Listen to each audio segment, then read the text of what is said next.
So current challenges facing Indian economy, इसके अंदर अपन ने बहुत सारे टॉपिक डिस्कस कर लिए हैं, जिसमें अपन ने सबसे पहले पॉवर्टी डिस्कस किया था, ह्यूमन कैपिटल फॉर्मेशन डिस्कस किया था। ऐसे ही आज भी अपन एक नया टॉपिक स्टार्ट करने वाले हैं which is all about employment. ठीक है, अब देखो, employment is not the current challenge, unemployment is the current challenge. Okay, so इसी को ही अपन अच्छी तरीके से समझने वाले हैं। इस चैप्टर के अंदर बहुत सी ऐसी बातें हैं जो कि आपके एग्जाम पॉइंट ऑफ व्यू से बहुत इंपॉर्टेंट है, क्योंकि इस चैप्टर में से बहुत सी चीजें डेफिनेशन के फॉर्म में आपसे आपके एग्जाम में अक्सर पूछी जाती हैं। ओके, तो आपको करना ये है कि शुरू से लेकर के लास्ट तक इस वीडियो को देखना है। साथ ही साथ इस वीडियो के साथ में जितने और भी अपन इस चैप्टर से जुड़े वीडियोस बनाएंगे उन सबको आपको अच्छे से रेफर करना है। बिल्कुल छोटे छोटे पीसेस में ये वीडियोस मैं आप लोगों के लिए लेके आ रही हूँ, ताकि आप हर एक चीज को बहुत ही अच्छे से समझ पाओ। चलिए, तो इस वीडियो को भी स्टार्ट करते हैं, जिसके अंदर अपन इस चैप्टर का इंट्रोडक्शन देखने वाले हैं।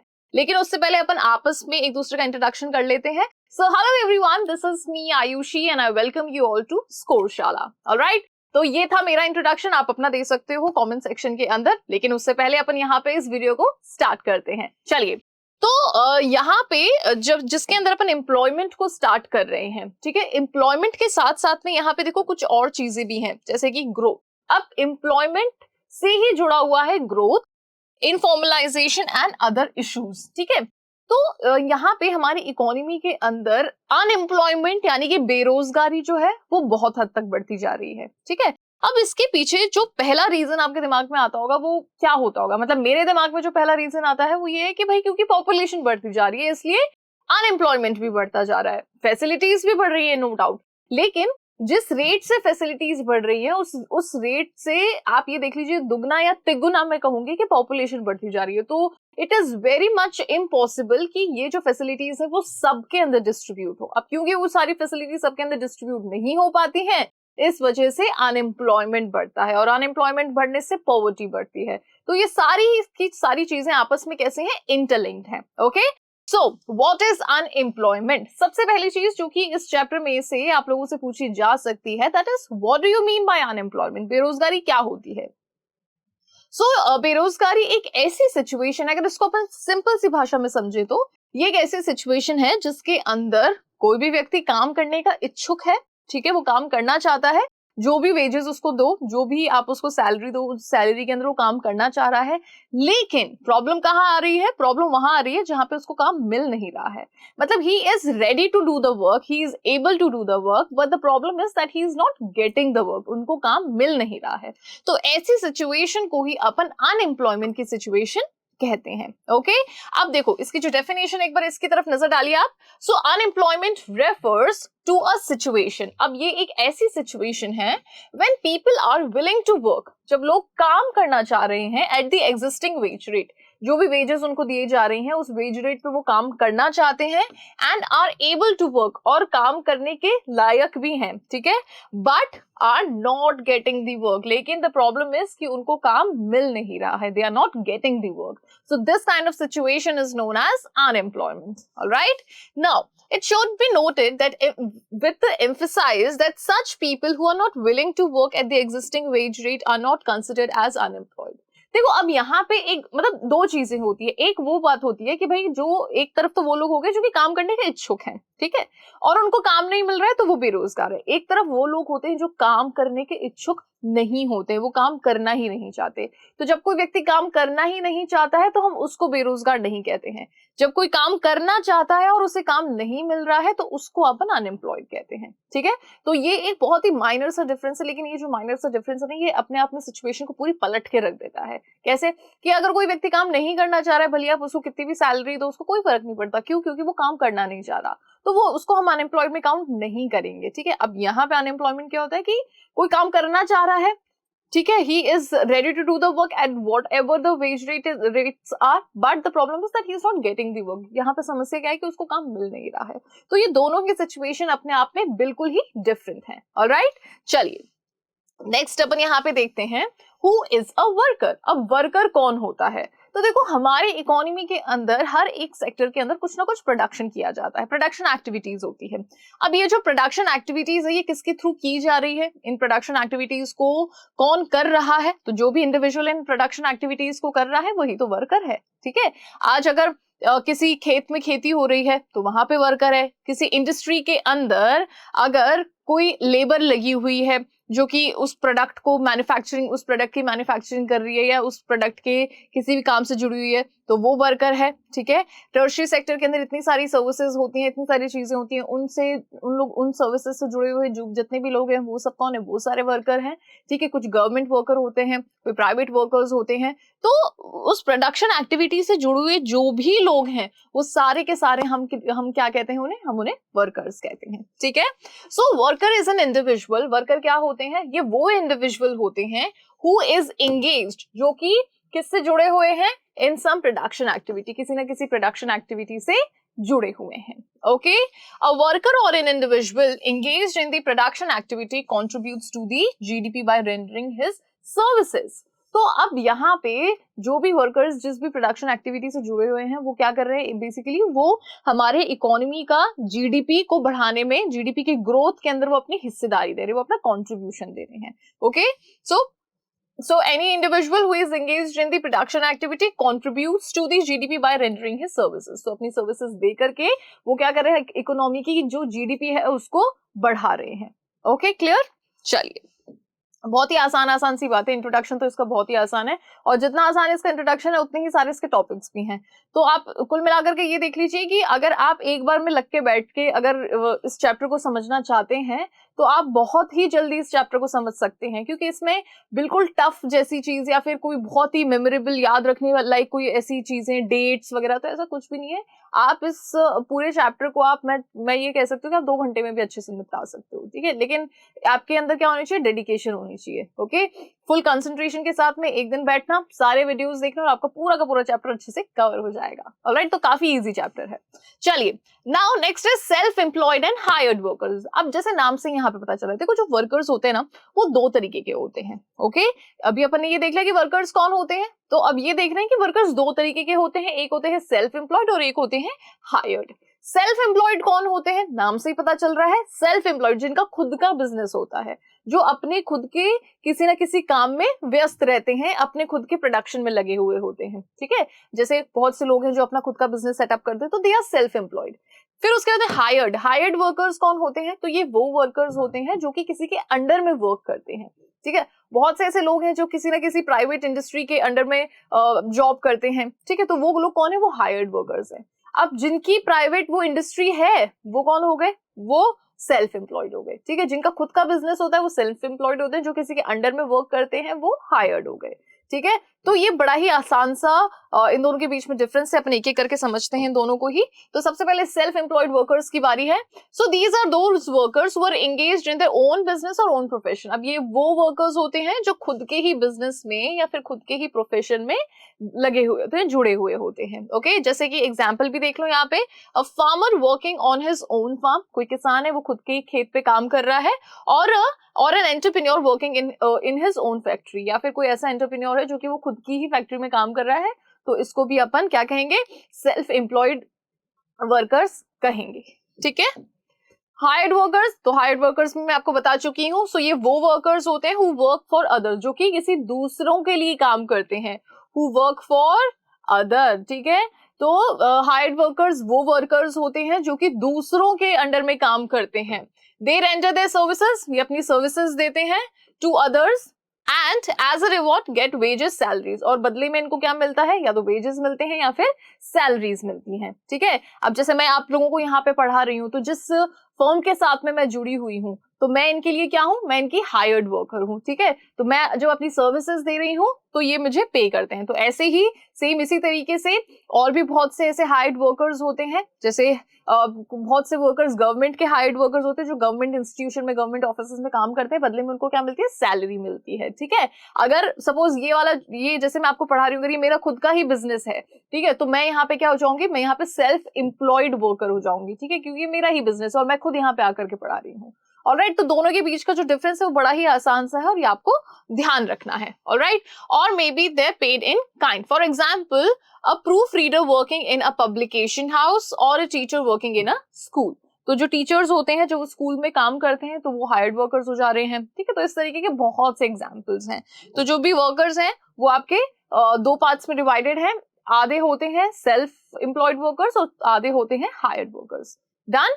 चलिए अब अपन यहाँ पे जो दूसरा इसका डाइवर्सिफिकेशन उसकी अपन बात करते हैं, कैजुअल एंड रेगुलर वर्कर्स। अब देखो यहाँ पे अपन ने एक बहुत ही छोटा सा सिंपल सा चार्ट है। वर्कर्स क्या होते हैं ये अपन समझ गए। वर्कर्स दो तरीके के होते हैं, सेल्फ एम्प्लॉयड और हायर्ड वर्कर्स। अब अगर हायर्ड वर्कर्स के देखें तो हायर्ड वर्कर्स दो तरीके के होते हैं, कैजुअल वर्कर और दूसरे कौन से होते हैं, रेगुलर वर्कर्स। कौन होते हैं कैजुअल और रेगुलर वर्कर, तो ये मैं आपको बताती हूँ। तो सबसे पहले अपन ने एक बार मैं आपके लिए यहाँ पे चार्ट बना दी थी। वर्कर क्या होता है ये अपन ने समझा। अब ये दो तरीके के होते हैं, एक होते हैं सेल्फ एम्प्लॉयड वर्कर्स और एक होते हैं हायर्ड वर्कर्स। ठीक है, अब ये जो हायर्ड वर्कर्स हैं ये दो तरीके के हैं, एक है कैजुअल वर्कर्स और दूसरे हैं रेगुलर वर्कर्स। तो इस तरीके का आपका ये चार्ट है, तो ये आपको ध्यान में रखना है। देखो अब कैजुअल वर्कर्स कौन होते हैं, तो ये चीज आपने ऑब्जर्व करी होगी कि जो भी वर्कर्स होते हैं आधे तो ऐसे होते हैं कि जो कि रोज सुबह एक पर्टिकुलर टाइम पे उठते हैं, ऑफिस जाते हैं, एक पर्टिकुलर टाइम पे घर आते हैं, उनका एक रूटीन फिक्स रहता है। हर महीने उनकी अकाउंट में इतनी सैलरी आ जाती है, रिटायर होने के बाद में उनको पेंशन मिलती है, हॉलीडेज मिलते हैं, उनको सारे के सारे बेनिफिट्स मिलते हैं। तो इस तरीके के जो वर्कर्स होते हैं वो कहलाते हैं कौन से, रेगुलर वर्कर्स। अब अपन बात करते हैं कैजुअल वर्कर्स की। तो देखो ये वो वर्कर्स होते हैं जो कि रोज काम करने के लिए निकलते हैं। आज किसी कंस्ट्रक्शन साइट पे काम कर लिया, कल किसी के घर में काम है तो वहां कोई काम कर लिया कंस्ट्रक्शन से जुड़ा हुआ। फिर अगर मेरे अंदर स्किल है कि मैं बिजली का भी काम कर सकती हूँ तो परसों कहीं दूसरी जगह बिजली का काम कर लिया। फिर अगर मेरे को आता है टाइलें लगाना तो फिर मैं किसी परसों के बाद में जो दिन आएगा उसके अंदर मैं किसी के घर पे टाइल्स लगाने के लिए चलेगी। तो यहाँ पे मैं रोज उठ रही हूँ, काम के लिए निकल रही हूँ, कभी कहीं पे मुझे काम मिलता है तो मैं वो काम कर लेती हूँ, कभी नेक्स्ट डे मुझे जहां काम मिलता है मैं वो काम कर लेती हूँ। ठीक है, तो ये होते हैं कैजुअल वर्कर्स। ठीक है, ये वाले कौन से होते हैं, कैजुअल वर्कर्स होते हैं। जैसे अक्सर हम देखते हैं कि जो मतलब आप इसको बहुत अच्छे से समझ सकते हो, जो लेबर्स होती हैं, ठीक है, जो कंस्ट्रक्शन साइट वगैरह पे काम करती हैं। अब बहुत कम ऐसा होता है कि वो पूरे टाइम मतलब ऐसे वो एक ही साइट पे काम करती है, मतलब ऐसा होता भी है, लेकिन काफी बार ऐसे होते हैं, कुछ वर्कर्स ऐसे होते हैं जो कि जब उनकी जरूरत पड़ती है तब उनको बुला लिया जाता है, उनसे काम करवा लिया जाता है और उनको उनके काम का पैसा दे दिया जाता है हाथों हाथ। तो they are known as casual workers. और रेगुलर वर्कर्स वो होते हैं जो जिनका रूटीन बिल्कुल फिक्स होता है। जैसे सुबह 9 बजे ऑफिस पहुंचना है, शाम को 5 बजे छुट्टी होती है। ठीक है, इनको सैटरडे संडे ऑफ मिलता है, हर महीने के एंड में इनके अकाउंट में सैलरी आ जाती है या फिर महीने के स्टार्टिंग में इनके अकाउंट में सैलरी आ जाती है ना, क्रेडिट हो जाती है। जितने भी पब्लिक हॉलीडेज हैं वो इनको मिलते हैं, फिर उसके बाद में और जो भी बेनिफिट्स वगैरह है वो सब इनको मिलते हैं। तो दे आर रेगुलर वर्कर्स। ठीक है, तो मुझे लग रहा है कि इन दोनों के बीच का जो डिफरेंस है वो आप अच्छे से समझ गए हो। अभी आगे इसको और थोड़ा सा अपन देख लेते हैं। तो सबसे पहले अपन बात करते हैं कैजुअल वर्कर्स की। तो यहाँ पे आप इस पिक्चर से भी आपको समझ में आ सकता है, मोस्टली गाँव वगैरह में क्या होता है ना कि जैसे किसी की जमीन है, खेती है उनकी, मतलब खेती हुई है, तो अब जो फसल है उसको काटना है, तो क्या करते हैं कि भाई वहां के जो भी वर्कर्स होते हैं उनको बोल देते हैं कि भैया एक दिन का मेरे खेत पे काम है तो आप लोग आओ और आपको बदले में हम लोग पैसे ऐसे दे देंगे। तो उस एक दिन जो भी दिन डिसाइड करते हैं वहां पे, तो जितने भी वर्कर्स है वो सब पहुंच जाते हैं, उनके खेत का काम कराते हैं, बदले में उनको पैसे दे दिए जाते हैं। तो वो एक ही दिन के लिए प्रॉमिस होता है। नेक्स्ट डे किसी और के खेत में काम है तो वहां चल दिए वो वर्कर्स, फिर उससे नेक्स्ट डे किसी और के खेत में काम है तो वहां चल दिए। कंस्ट्रक्शन से जुड़े जो लेबर होती है, कहीं आज इस साइट पे काम है तो यहाँ चले गए, कल को उस साइट पे काम है तो वहां चले गए। So these are known as casual workers. So these are daily wagers. अब इनको और किस नाम से जानते हैं हम, डेली वेजर्स, यानी कि ये रोज जो भी काम करते हैं वो उनको उस हिसाब से उनको पेमेंट मिल जाती है। अब जैसे यहाँ पे ये आंटी है, तो ये आंटी यहाँ पे क्या कर रही है, ये आलू चुगने के लिए आ चुकी हैं यहाँ पे, ठीक है, किसी ना किसी के खेत पे। तो यहाँ पे बड़ी खुशी से ये काम कर रही है और इनके काम के बदले में इनको पैसा दे दिया जाएगा। कल को हो सकता है ये किसी कंस्ट्रक्शन साइट पे मिलेंगी, वहां पे वो अपना कुछ ना कुछ अपनी सर्विसेज देंगे, तो वहां पे उनको उसी दिन हाथों हाथ पैसे दे दिए जाएंगे। सो इसीलिए इनको अपन डेली वेजर्स भी कहते हैं। Alright, They are not hired by their employers on regular basis. अब ये regular basis पे इनको hire नहीं किया जाता है, casual workers को regular basis पे hire नहीं किया जाता है। They are not given social security benefits. इनको किसी भी दूसरे तरीके के benefits नहीं दिए जाते हैं, जैसे public holiday वगैरह। जो एक proper जो hired workers होते हैं ना, उनको जो जितनी भी benefits, उनको जो भी facilities दी जाती है वो सारी इनको नहीं दी जाती है। ठीक है, so they are not given social security benefits like provident fund, gratuity, pension, etc. Alright. फिर अपन रेगुलर वर्कर्स की अगर अपन बात करें तो आप यहाँ से इस पिक्चर से आप काफी अच्छे से समझ सकते हैं कि अपन किस बारे में बात कर रहे हैं। Right, so these are permanent payroll of their employers. तो ये जो भी एम्प्लॉयर्स होते हैं उनके ये परमानेंट पेरोल, मतलब परमानेंट इनके ये ऐसे लोग होते हैं जो कि रोज आएंगे, रोज काम करेंगे, रोज घर जाएंगे, फिर मतलब ये ऐसे ही चलता रहेगा। They are entitled to social security benefits, जितने भी सोशल सिक्योरिटी बेनिफिट्स होते हैं सारे इनको मिलते हैं, including pension, gratuity and provident fund, PF वगैरह की जो सुविधाएं वगैरह हैं सारी इन लोगों को मिलती है। ठीक है, तो I hope this is clear to you all. अब देखो यहाँ पे, it is often found that casual workers are unskilled workers. अभी आपने देखा कि जो कैजुअल वर्कर्स हैं वो अनस्किल्ड, मतलब उनमें कोई एक तरीके की बहुत अच्छी स्किल नहीं होती है, वो सब कामों में वो अपना मतलब उनका बस मेन ये होता है कि भाई हमारे घर के अंदर पैसे आने चाहिए। अब चाहे ईंट उठाने से पैसे आ रहे हैं, चाहे सीमेंट मिक्स करने से पैसे आ रहे हैं, चाहे किसी फैक्ट्री के अंदर कोई भी जिस भी प्रोडक्ट का मैन्युफैक्चरिंग हो रही है उसकी रैप करने से अगर उनको पैसे मिल रहे हैं, आलू चुगने से अगर उनको पैसे मिल रहे हैं, तो द मेन थिंग इज कि उनको बस ये है कि भाई उनको पैसे कमाने हैं। ठीक है, तो अब इससे हम यही चीज कह सकते हैं ना कि ये इतने स्किल्ड नहीं होते हैं, they are not that much skilled. So it is often found that casual workers are unskilled workers, like worker working at a construction site. जैसे अब किसी कंस्ट्रक्शन साइट पे कोई वर्कर काम कर रहा है तो इतना उसके अंदर इतनी स्किल नहीं होगी, तो अपन उनको अनस्किल्ड कहते हैं। A regular worker on the another hand is usually a skilled worker. वहीं रेगुलर वर्कर जो होते हैं ये थोड़े से स्किल्ड वर्कर्स होते हैं, like an engineer working in a factory. जैसे कोई इंजीनियर है जो कि किसी फैक्ट्री में काम कर रहा है। क्लियर? चलिए, तो टाइप्स ऑफ वर्कर्स में अपन ने क्या देखा पहले, सेल्फ एम्प्लॉयड वर्कर्स और हायर्ड वर्कर्स। सेल्फ एम्प्लॉयड कौन होते हैं, तो ये वो वर्कर्स होते हैं जो कि खुद के ही बिजनेस में या प्रोफेशन में काम कर रहे होते हैं और ये they earn profit as a reward for their services. और अब क्योंकि इनका खुद का बिजनेस है, आज सपोज ये मेरा खुद का बिजनेस है, ठीक है, तो अगर स्कोरशाला मेरा खुद का बिजनेस है तो मैं खुद को पेमेंट थोड़ी ना करूंगी, मतलब खुद को सैलरी थोड़ी ना दूंगी, इट्स जस्ट कि जो भी प्रॉफिट होगा वो मेरा पोर्शन होगा। करेक्ट? वैसे ही अगर मैं कहीं पे हायर्ड हूं तो वहां पे प्रॉफिट लॉस मुझे उससे कोई मतलब नहीं, बस मेरी सैलरी मुझे मिलती रहनी चाहिए। तो ये चीजें होती हैं। So these are the differences. Now, तो they earn profit as a reward for their services. ठीक है, तो यहाँ पे इनकी सर्विसेज के बदले में इनको क्या दिया जाता है, क्या मिलता है, इनको प्रॉफिट मिलता है। तो these are the self employed workers. अब यहाँ पे हायर्ड वर्कर्स की अगर अपन बात करें तो ये दूसरों के अंडर में वर्क करते हैं, ये they are hired by the others and paid wages salaries as a reward for their services. और बदले में इनको क्या मिलता है, वेजेस या सैलरीज मिलते हैं जो भी ये सर्विसेज प्रोवाइड करते हैं उसके। ठीक है, फिर यहाँ पे हायर्ड वर्कर्स दो तरीके के होते हैं, कैजुअल और रेगुलर। तो कैजुअल जो वर्कर्स होते हैं वो कौन होते हैं, डेली वेजर्स होते हैं।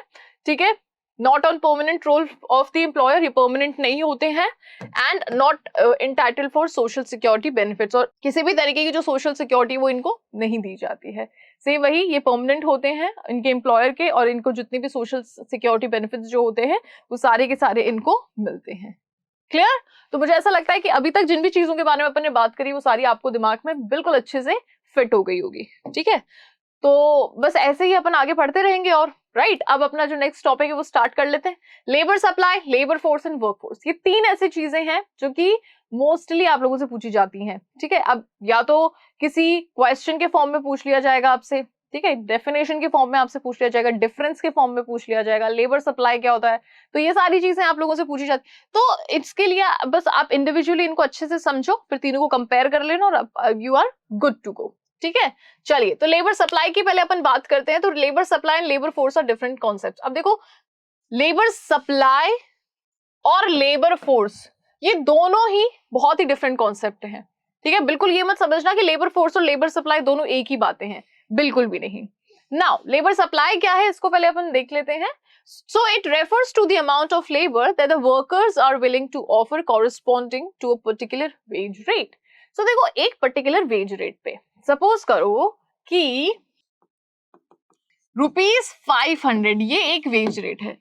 अब इस वेज रेट पे ऐसा तो है नहीं कि जितने वर्कर्स हैं वो सब तैयार हो जाएंगे। भाई किसी को तो बहुत कम लगेगा, किसी को बहुत ज्यादा लगेगा। तो जिसको ज्यादा लगेगा वो क्या करेगा, वो तो डेफिनेटली आएगा कि भाई 500 रुपए दे रहे हैं तो वो आ जाएंगे। लेकिन बहुत से ऐसे लोग हैं जिनको लगेगा कि नहीं यार, सिर्फ 500 मतलब हम तो इससे ज्यादा ही कमाते हैं, हम तो इससे ज्यादा अच्छा काम करते हैं, हम ज्यादा डिजर्व करते हैं, तो वो इस रेस में नहीं आएंगे, वो इस काम में नहीं आएंगे। ठीक है, लेबर सप्लाई का क्या मतलब है, अब इससे कनेक्ट करना। It refers to the amount of labour, ये वो लेबर होती है that the workers are willing to offer corresponding to a particular wage rate, मतलब ये वेज रेट पे जितनी भी लेबर आएगी वो सब क्या हो जाएगी, वो सब हो जाएगी आपकी लेबर सप्लाई। ठीक है, इस वेज रेट पे जितने भी लोग काम करने के लिए बिल्कुल रेडी हैं वो हो जाएगी labour supply. Alright, you may be able to work 10 hours a day, भाई आप 10 घंटे भी काम कर सकते हो, but willing to work only for 6 hours a day at a particular wage. लेकिन इस वेज पे आप सिर्फ कितने घंटे काम करोगे, 6 आवर्स करोगे, 4 आवर्स करोगे, 5 आवर्स करोगे। तो मतलब आपकी कंडीशन, ये जितनी भी लेबर है इनकी जो कंडीशन है वो फुलफिल्ड है यहाँ पे कि हाँ ठीक है 6 घंटे का काम है, 500 रुपए दे रहे हैं, क्या क्या बुरा है, कर लेंगे हम। तो इस रेस में जितने भी लेबर होंगे जहां पे वो इस टाइम से और इस वेज रेट से बिल्कुल हैप्पी हैं, so they will be called as labour supply. I hope this is clear to you all. It refers to the amount of labor that the workers are willing to offer corresponding to a particular wage rate. Labor supply thus is measured in terms of men hours of work or men days, considering 8 men hours equal to 1 man day. अब देखो इसका मतलब क्या है, mostly क्या माना जाता है कि एक आदमी जो है वो 8 घंटे तक काम करता है, मतलब यही अगर देखा जाए तो हम यही स्टैंडर्ड टाइम लेके चलते हैं किसी भी ऑफिस का, चाहे कोई प्राइवेट ऑफिस हो चाहे गवर्नमेंट ऑफिस हो, हम 8 आवर्स की ड्यूटी मान के चलते हैं कि भाई 8 घंटे की नौकरी है। ठीक है, तो ये अज्यूम किया जाता है कि कोई आदमी 8 घंटे काम कर सकता है। It is always estimated in relation to wage rate. अब इन 8 घंटों को किसके साथ में मतलब किसके साथ में देखा जाता है, वेज रेट कितनी, कि भाई 8 घंटे काम कराएंगे तो 8 घंटे के हिसाब से अगर 1000 रुपए दे रहे हैं, 600 रुपए दे रहे हैं, 700 रुपए दे, जो भी, तो जो भी लेबर होगी अगर वो if they are okay with it तो हाँ चलो ठीक है, they will work over here. Alright, अब अपन बात करते हैं लेबर फोर्स की। तो मुझे ऐसा लगता है लेबर सप्लाई आप लोग समझ चुके हैं। लेबर फोर्स क्या होता है ये मैं आपको समझा देती हूँ। देखो, लेबर सप्लाई के अंदर अपन ने किस चीज पे ज्यादा फोकस किया था, वेज रेट पे। ठीक है, किस पे फोकस किया था अपन ने, वेज रेट पे। अब लेबर फोर्स के अंदर अपन वेज रेट को कंसिडर नहीं करते हैं, वो सारे लोग, वो सारे लेबर जो कि काम करने के इच्छुक हैं, that is labour force. Force यानी कि सभी लोग, सप्लाई यानी कि इस पर्टिकुलर चीज पे इतने लोग। ठीक है, अब देखो एक चीज और मैं इसके अंदर आपको बता देती हूँ। जैसे जैसे सपोज करूं कि इस वेज रेट पे यहाँ पे 10 लेबर है। ठीक है, कितने लेबर हैं, 10 men, और इनको काम कितने घंटे करना है, सपोज 8 आवर्स। मतलब अभी अपने यहाँ पे जो ये चीज पड़ी थी ना, ये देखिए, दैट और man days considering 8 man hours equals to 1 man day। मतलब अगर कोई आदमी 8 घंटे काम कर रहा है तो उसका एक दिन कंसिडर किया जाता है, एक दिन में उसको 8 घंटे काम करना होता है। ठीक है, तो वो तो बेसिक सी चीजें हैं, तो इसमें तो आप लोगों को क्या ही कंफ्यूज होना है। तो यहाँ पे अपन ने देख लिया कि भाई इस वेज रेट में 10 लेबर है जो कि 8 घंटे काम करेंगे। अब अगर कोई बोल दे कि भैया लेबर सप्लाई बढ़ानी है, तो लेबर सप्लाई बढ़ाने का मतलब ये नहीं है कि यहाँ पे 10 आदमियों के बजाय आप 20 आदमी कर दोगे, कि भाई नहीं, लेबर सप्लाई बढ़ाने का मतलब है कि ये जो टाइम है इसको आप बढ़ा दो। 8 घंटे कर रहा है ना एक दिन में, तो 12 कर दो। तो 8 घंटे में जो प्रोडक्शन करके दे रहा था वो अब कितनी देर में करके, मतलब वो प्रोडक्शन अब वो ज्यादा करेगा, कैसे, क्योंकि उसका टाइम बढ़ चुका है। तो लेबर सप्लाई बढ़ाने का मतलब ये नहीं है कि यहाँ पे the number of person will increase the number of person, no, बंदे यही रहेंगे, बस वो क्या कर देंगे, उनका टाइम ओवर टाइम करने लग जाएंगे वो, जिससे कि प्रोडक्शन बढ़ जाए। तो दिस इज लेबर सप्लाई। ठीक है, ये फिक्स रहेंगे, ये बंदे फिक्स रहेंगे कि हाँ ये 10 लोग हैं जो कि इस वेज रेट पे काम करते हैं, 8 घंटे काम करेंगे, लेबर सप्लाई बढ़ानी है तो ये क्या कर देंगे, 8 से 12 घंटे काम ओवर टाइम कर लेंगे। तो उससे क्या होगा, जो भी इनका प्रोडक्शन होगा वो भी इंक्रीज हो जाएगा। ठीक है, तब इसमें आपने बिल्कुल कंफ्यूज नहीं होना है। अब अपन जब लेबर फोर्स की बात करते हैं, so it refers to number of workers actually working और willing to work, it is not related to the wage rate. तो इसमें जो एक्चुअली मतलब पूरे सभी लोग जो कि काम करना चाहते हैं, जो काम कर रहे हैं, ठीक है, अब इससे वेज रेट का इसमें कोई मतलब नहीं है।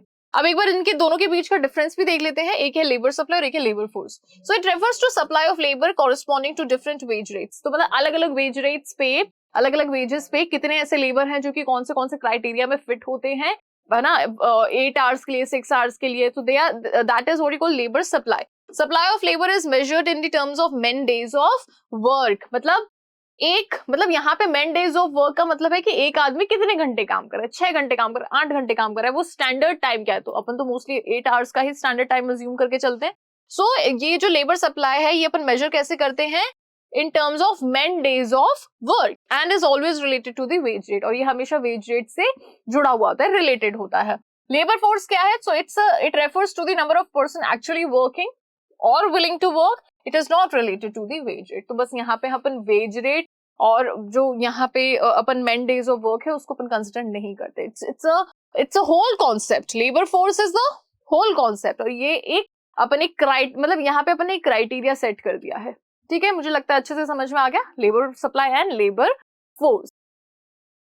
चलिए, और क्या है इसके अंदर, तो supply of labour can increase और decrease even when the number of workers remain constant. अभी मैंने आपको बताया था कि वो जो 10 आदमी थे उन 10 आदमी को हम 10 ही रखेंगे, उसके बाद में भी जो लेबर सप्लाई है हम उसको बढ़ा सकते हैं और कम कर सकते हैं। ठीक है, because the supply of labour is measured in terms of man days और पर्सन डेज। क्यों, क्योंकि वो जो लेबर सप्लाई उसको अपन कैसे मेजर करते हैं, मैन डेज और ये पर्सन डेज, मतलब अपन टाइम से उसको मेजर करते हैं कि एक आदमी कितने घंटे काम कर रहा है, और 1 person referring to 8 hours of work. Okay, now labor force क्या है, so because it is measured in terms of number of person, not in terms of person day, size of labor force increase or decrease only when the number of person actually working or willing to work will increase or decrease. तो ये labor force कब बढ़ेगी या कब घटेगी, जब number of person बढ़ेंगे या घटेंगे। ठीक है, तो इसके अंदर कोई भी टाइम कोई भी वेज का कोई लेना देना नहीं है। तो जब पॉपुलेशन के अंदर जब लोग काम करने के योग्य जो लोग हैं जब वो बढ़ जाएंगे तो लेबर फोर्स बढ़ जाएगी,